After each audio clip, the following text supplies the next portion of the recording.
Welcome to Pod Planet, a place where things happen that may sound unbelievable, strange, incredible. If you've ever wondered if you were weird or strange or the odd man out, these stories will restore your belief that there are indeed people out there who are weirder, stranger, and odder than you ever imagined. Perhaps you'll find some comfort in that.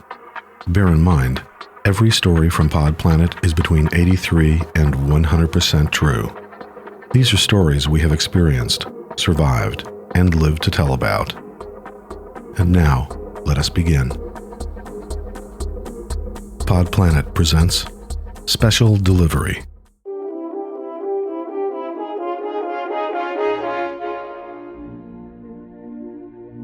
Let's say, like many of us, you went to your local FedEx store to send off some packages or overnight delivery.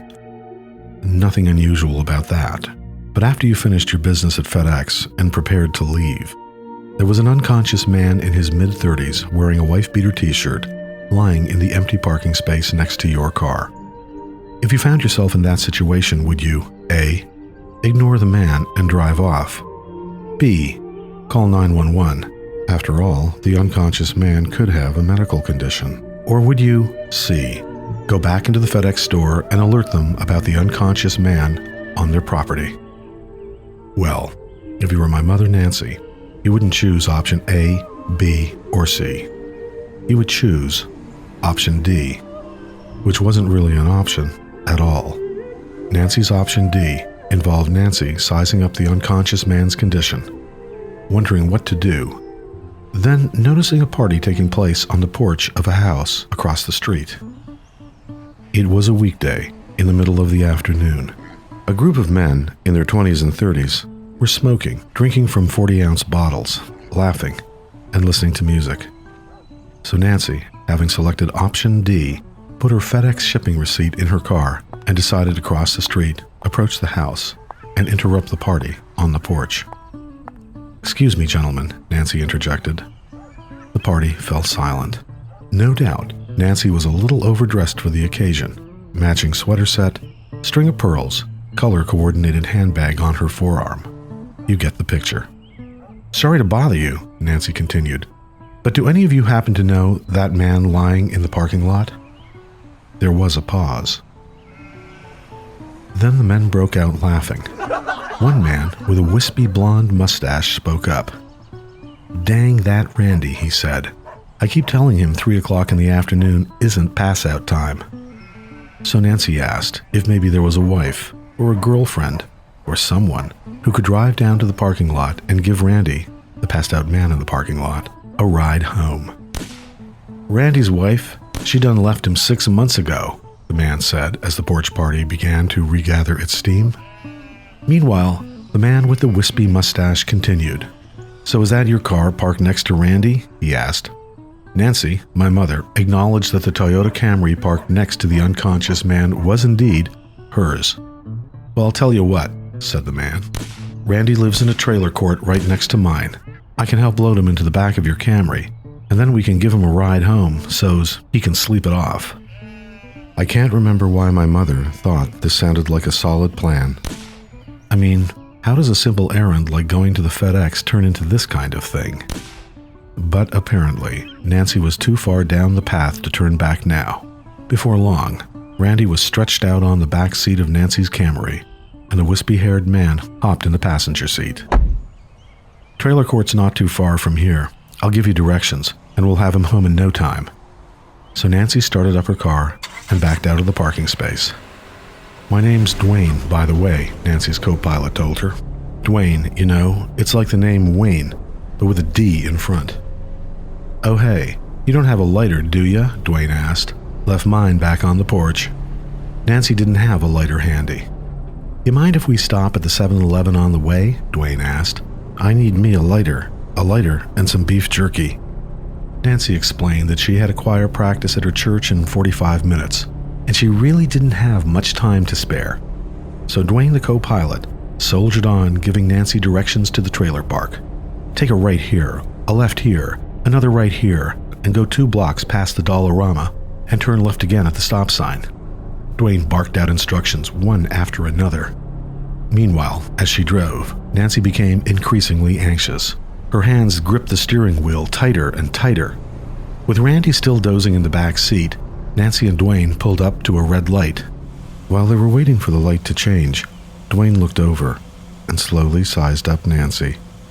Her sensible shoes, her string of pearls, and something Dwayne hadn't noticed until now, the intoxicating floral scent of Nancy's lilac perfume. You married, ma'am? Dwayne asked. My husband passed away a few years ago, my mother answered.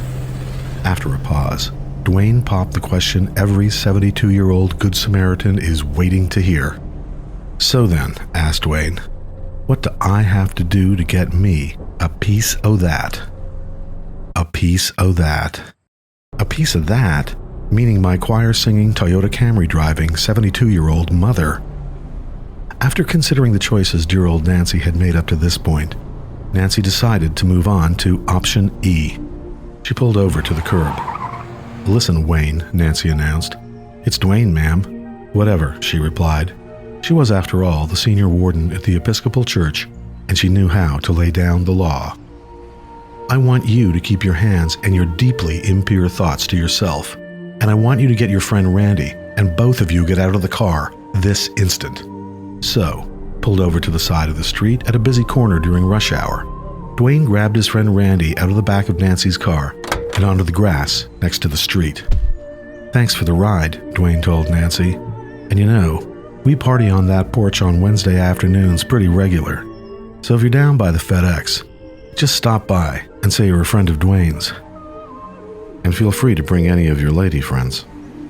Thanks, said Nancy. But you know, between choir practice and everything else I've got going on, I stay pretty busy. Dwayne shut the car door, and they disappeared in Nancy's rearview mirror as she drove away. After that experience, Nancy wasn't much in the mood for choir practice, so she grabbed her jitterbug cell phone and called her neighbor, Boots Winfield. Hello, Boots. You would not believe the day I've had, Nancy told Boots. I'll pick up a bottle of wine on the way home. Come on over in half an hour, and I'll tell you all about it. So Nancy stopped at Westy's liquor locker and got not one, but 2 bottles of Chardonnay. The good stuff. After she paid, she walked back out to her Toyota Camry. There was another unconscious man lying next to Nancy's car in the liquor locker parking lot. Randy? Randy, is that you? The man didn't stir. Obviously, it wasn't Randy. He wasn't even wearing a wife beater. He was just another guy who'd passed out in a parking lot. Nancy wanted to help, but in the end, she simply put her wine in the Camry and drove back home to meet Boots. Nancy already did her part. It was someone else's turn to be the Good Samaritan. You know, every Sunday morning, help me return the family prayer. Then